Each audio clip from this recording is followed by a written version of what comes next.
Hello, I am Siposetu Manyati from the UPM. As the UPM, we saw that there are many cases of femicide around South Africa. So we decided that we need to show that we also see what is going on, and we are not happy with it, and we want to address it as well. So we decided to hold a silent march. It was a picketing. So we were there at Jackie around 11, holding our placards, standing next to the road where cars were passing, and people in the cars were reading our placards, and they saw what we were doing. We were wearing all black to show that we are mourning for all the people that have died, all the children and women that have died because of gender-based violence. My name is Sinesipo. I'm a member of the Unemployed People's Movement. Yesterday we had a demonstration or a silent protest near Jackie. So the protest was about gender-based violence and femicide. It was a very, very emotional event because gender-based violence affects all of us and it hits home. It happens to people that we know, and we had to do something about it because you can't just sit and look. The protest was not only emotional, but I think it sent a very big message to everyone out there. It sent a message that men and society are declaring war on our bodies.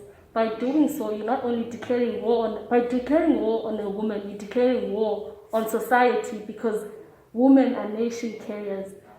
So how do you destroy someone as big as that? How do you abuse as someone as big as that? That's the message we wanted to send out.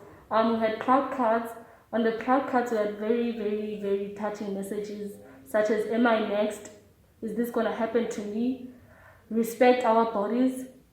Some messages like that. It was very emotional and touching.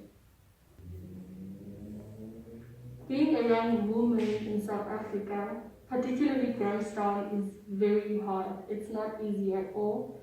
You're not really allowed to express yourself. You're not really allowed to dress in whatever way you want to dress. If you wear something short, people are going to say, "That's how you get raped, because you wear such things." But that's how you express yourself. That's how you want to wear. So it's not easy in the sense that we're not able to really express ourselves. And I think people are boxed in some sort of paradigm of thought that women should be one thing, women shouldn't do some things, and they should do something. And I think that's still a thing. It's still happening here in Grahamstown that there's certain jobs that you never see women doing. There's certain things that you never see women doing. There's certain places that you never see women going. Not necessarily, not because they're not allowed, but because of the things people say, So being a woman in Grahamstown is not easy, and you are most likely to be violated. I think you don't walk out the streets at a certain time. Let's say at night you want to go buy something. Let's say you're in your periods at night, right? And you want to go buy pads, but you can't do that because it's late and you're going to be raped or violated. So it's not easy. You have to go out. You have to go out because you want to buy essentials, but you can't because you fear for your life. You fear for your livelihood and everything. So it's not easy. And she has said that being a woman in South Africa, especially in Makanda, it's very painful because not only dealing with being frustrated by your partner or husband, but you have to endure the painful treatment of not being able to get a job.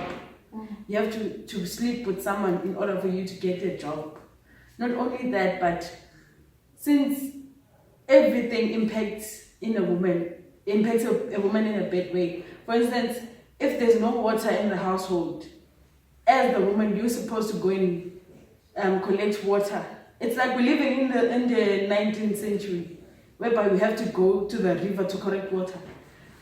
In our case, you have to go to the maybe a special tank that's provided for your whole community.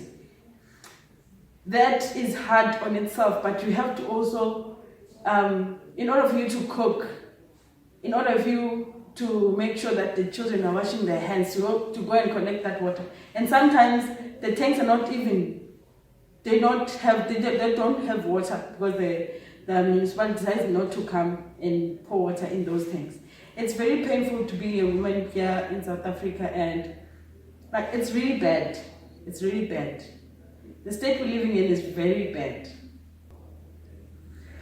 I personally think that in order for all these things that we've pointed out to change, an individual has to change their own perspective of thinking about women and what what women are supposed to do.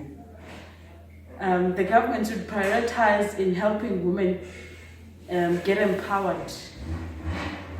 Help them in programs that will give them self-esteem in order for them to be able to find themselves equal to, not exactly equal to men, but to be able to feel empowered.